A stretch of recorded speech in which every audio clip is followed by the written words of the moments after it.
ഈ വംശീയ കലാപം അവസാനിപ്പിക്കാനാകാത്ത കേന്ദ്ര സംസ്ഥാന സർക്കാരുകൾക്കെതിരെ കുത്തിയിരിപ്പ് സമരവുമായി ഇന്ത്യ മുന്നണി. മറ്റൊരു സമരമുറയാണ് എന്ന് ദില്ലി ജന്തർ മന്ദറിൽ കണ്ടത്. പ്രതിഷേധ സമരത്തിൽ ഇന്ത്യ മുന്നണിയിലെ വിവിധ പാർട്ടി നേതാക്കളാണ് പങ്കെടുത്തത്. 1.5 വർഷക്കാലമായിട്ടും മണിപ്പൂരിൽ സമാധാനം പുനഃസ്ഥാപിക്കുന്നതിൽ കേന്ദ്ര സർക്കാർ പരാജയപ്പെട്ടെന്നും സംസ്ഥാനത്തെ രണ്ടായി വിഭജിക്കാനാണ് BJP ശ്രമമെന്നും CPM പോളിറ്റ് ബ്യൂറോ അംഗം പ്രകാശ് കാരാട്ട് വിമർശിച്ചു.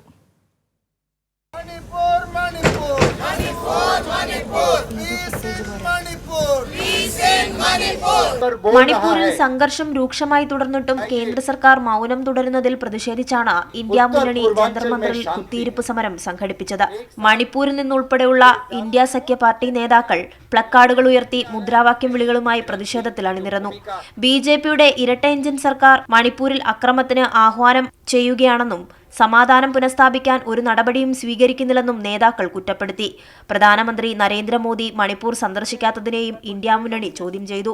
1.5 വർഷത്തിനിടെ നിരവധി സ്ത്രീകളും കുട്ടികളും അക്രമത്തിനിരയാവുകയും കൊല്ലപ്പെടുകയും ചെയ്യുന്നു. അതേസമയം സംസ്ഥാന കേന്ദ്ര സർക്കാരുകൾ ജനങ്ങളെ തെറ്റിദ്ധരിപ്പിക്കുന്നുവെന്നും വംശീയ കലാപം ആളിക്കത്തിക്കുകയാണെന്നും നേതാക്കൾ ചൂണ്ടിക്കാണിച്ചു. മണിപ്പൂരിൽ കലാപം അവസാനിപ്പിക്കുന്നതിനു പകരം സംസ്ഥാനത്തെ വിഭജിക്കുകയാണെന്ന CPIM പോളിറ്റ് ബ്യൂറോ അംഗം പ്രകാശ് കാരാട്ട് ചൂണ്ടിക്കാണിച്ചു.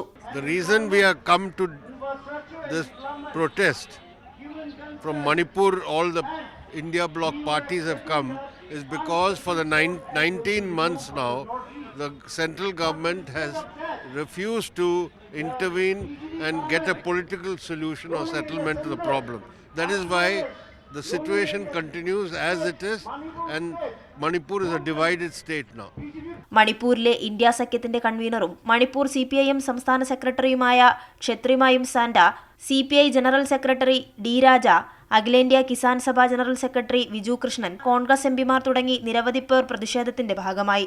അതിനിടെ മണിപ്പൂർ കലാപത്തിൽ കത്തിച്ചതും കൊള്ളയടിക്കപ്പെട്ടതുമായ സ്വത്തുക്കളുടെ സ്ഥിതിവിവര കണക്ക് ഹാജരാക്കാൻ മണിപ്പൂർ സർക്കാരിന് സുപ്രീം കോടതി നിർദ്ദേശം നൽകി.